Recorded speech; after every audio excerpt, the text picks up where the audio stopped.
નમસ્કાર, ખૂબ ખૂબ સ્વાગત છે. સમય થઈ ચૂક્યો છે સુપર પ્રાઇમ ટાઈમનો. અમે હાજર છે અમારી ટીમ સાથે. હું છું જગદીશ અને સુપર પ્રાઇમ ટાઈમમાં સૌથી પહેલો મુદ્દો વાત કરીશું આગથી મચેલી અફરાતફરી વિશે.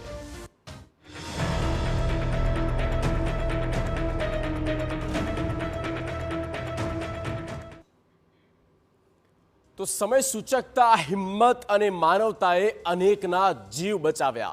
એક એવી ઘટના જેમાં લોકો બચી ગયા. વાત કરી રહ્યા છે ભાવનગરની, જે કોમ્પ્લેક્સ આવેલું છે અને તેમાં હોસ્પિટલો ચાલી રહી છે. અચાનક આગ લાગે છે અને ઇમરજન્સીમાં દર્દીઓને બહાર કાઢવા પડે.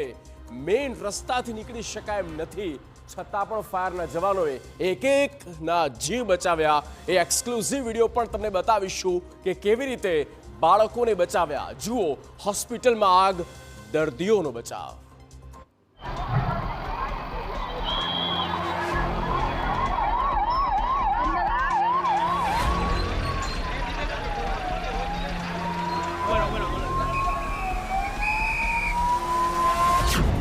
જ્યાં આવેલી છે 10 થી 15 હોસ્પિટલ.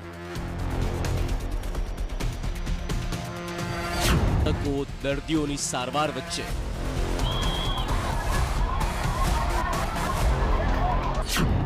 એક જ કોમ્પ્લેક્સમાં લાગી વિકરાળ આગ.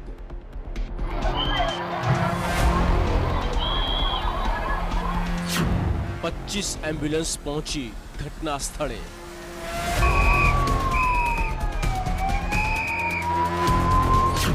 કાચ તોડીને સીડીથી લોકોને બચાવ્યા.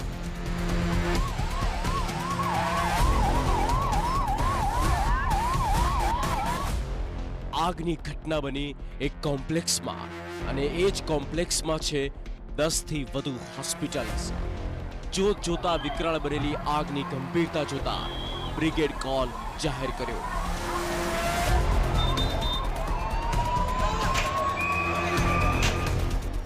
ઘટના વિગતે જોઈએ તો ભાવનગરના કાળુભા રોડ પરના સમીપ કોમ્પ્લેક્સમાં આગ લાગી. બેઝમેન્ટમાં લાગેલી આગનો ધુમાડો બિલ્ડિંગમાં પ્રસરી ગયો. કોમ્પ્લેક્સમાં 10 થી 15 હોસ્પિટલ હોવાથી અફરાતફરી મચી. ફાયર વિભાગ અને સ્થાનિકો દ્વારા 20 જેટલા દર્દીઓનું રેસ્ક્યુ કરવામાં આવ્યું. જુઓ કઈ રીતે કાચ તોડીને સીડી મારફતે નવજાત બાળકોને બહાર કાઢ્યા.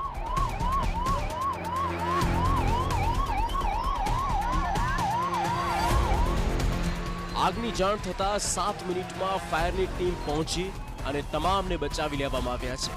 સમય સૂચકતાથી આગની ઘટનામાં મોટી જાનહાનિ ટળી ગઈ છે. સમીપ કોમ્પ્લેક્સમાં આગ લાગેલ છે અને આપણને 9:43 કોલ આવ્યો અને એની હિસાબે 7 મિનિટમાં આપણે રિસ્પોન્સ આપીને ફાયર ટીમ પહોંચી ગઈ અને તુરંત અત્યારે રેસ્ક્યુ કામગીરી અને ફાયર ફાઇટિંગની કામગીરી ચાલુ કરી. એમાં આપણે 20 માણસોને બહાર કાઢી લીધા અને બીજી હોસ્પિટલમાં એડમિટ કરાયેલ છે. બરાબર, કોઈ આગને હિસાબે કોઈ એડમિટ કરવો પડે એવું નથી. જે દર્દીઓને છે ને એને શિફ્ટ કર્યા છે. તો કાળુભા રોડ પર આવેલા સમીપ કોમ્પ્લેક્સમાં સવારે 9 વાગ્યાની આસપાસ આગ લાગી. જોત જોતામાં ધુમાડો આખી બિલ્ડિંગમાં ફેલાઈ ગયો. આસપાસ અફરાતફરીનો માહોલ સર્જાયો.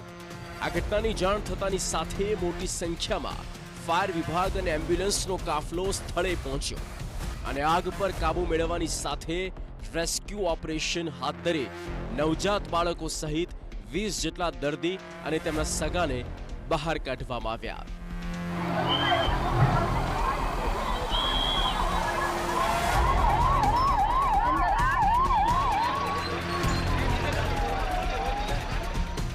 કોમ્પ્લેક્સમાં આવેલી હોસ્પિટલોમાં જે બાળકો અને બીજા દર્દીઓ એડમિટ હતા તેમને બહાર કાઢ્યા બાદ એમ્બ્યુલન્સ મારફતે સરટી હોસ્પિટલ લઈ જવામાં આવ્યા.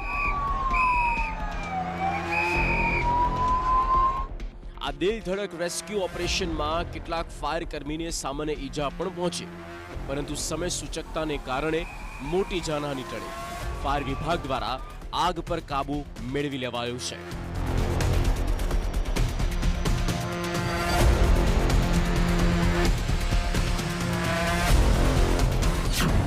ભાવનગરના મેયર પહોંચ્યા ઘટના સ્થળે. દુર્ઘટના સ્થળે પહોંચ્યા ભાવનગરના મેયર. તેમણે પરિસ્થિતિનો તાગ મેળવ્યો અને કોઈ જાનહાનિ ન થતા રાહતનો શ્વાસ લીધો. ભાવનગર શહેરમાં તખતેશ્વર વોર્ડમાં આવેલ કાળુભા રોડ પર સમીપ કોમ્પ્લેક્સમાં બેઝમેન્ટમાં કોઈ કારણોસર આગ લાગી હતી અને કોઈ પણ નુકસાન થયું નથી, કોઈ પણ વ્યક્તિ દાઝી નથી અને તાત્કાલિક યુદ્ધના ધોરણે તેમનો ફરિયાદનો અને આગનો નિકાલ કરવામાં આવ્યો છે. મહાનગરપાલિકા કમિશનર તાત્કાલિક સ્થળે દોડી આવ્યા, ફાયર વિભાગ સાથે સંકલનમાં રહ્યા અને તેમણે કહ્યું કે આગને કાબૂમાં લઈ લેવામાં આવી છે, તમામ દર્દીઓ સુરક્ષિત છે અને આ ઘટનાની તલસ્પર્શી તપાસ કરવામાં આવશે, ત્યારબાદ કાર્યવાહી કરાશે. કાળુભા રોડ ઉપર હોસ્પિટલ કોમ્પ્લેક્સ છે કે જેમાં મલ્ટી સ્પેશિયાલિટી કે અમુક બીજા દવાખાનાઓ આવેલા છે. તો એમાં જે અત્યારે પ્રાથમિક માહિતી છે કે જે ગ્રાઉન્ડ ફ્લોરમાં અમુક કારણોસર આગ લાગી હતી, એના ધુમાડાથી બીજા ઉપર જે પેશન્ટ હતા એફેક્ટ થયા, પણ એ બધાને પછી આપણે બીજા હોસ્પિટલમાં શિફ્ટ કરી દીધા. તો અત્યારે કોઈ પણ રીતનો કોઈ જાન લીધે બીજો કોઈ નુકસાન નથી. બીજા જે લોકો અહીંયા બાળકો કે લોકો ભરતી હતા એમના બીજા હોસ્પિટલમાં શિફ્ટ કર્યા છે અને હવે કયા કારણસર આગ લાગી શું હતો એની આપણે તપાસ કર્યા પછી યોગ્ય પગલાં લઈએ. પ્રાથમિક વિગતો અનુસાર બેઝમેન્ટમાં રાખેલા કોઈ કચરામાંથી આગની શરૂઆત થઈ અને ધુમાડા નીકળ્યા, ત્યારબાદ તે ધીરે ધીરે વધ્યા અને આખા કોમ્પ્લેક્સને ચપેટમાં લઈ લીધા. આ કોમ્પ્લેક્સમાં 10 થી વધુ હોસ્પિટલ્સ આવેલી છે, જ્યાં નવજાત બાળકથી લઈને તેમની માતા અને અન્ય હોસ્પિટલના દર્દીઓ, તેમના પરિવારના સભ્યો, હોસ્પિટલનો સ્ટાફ તમામ અંદર હતા.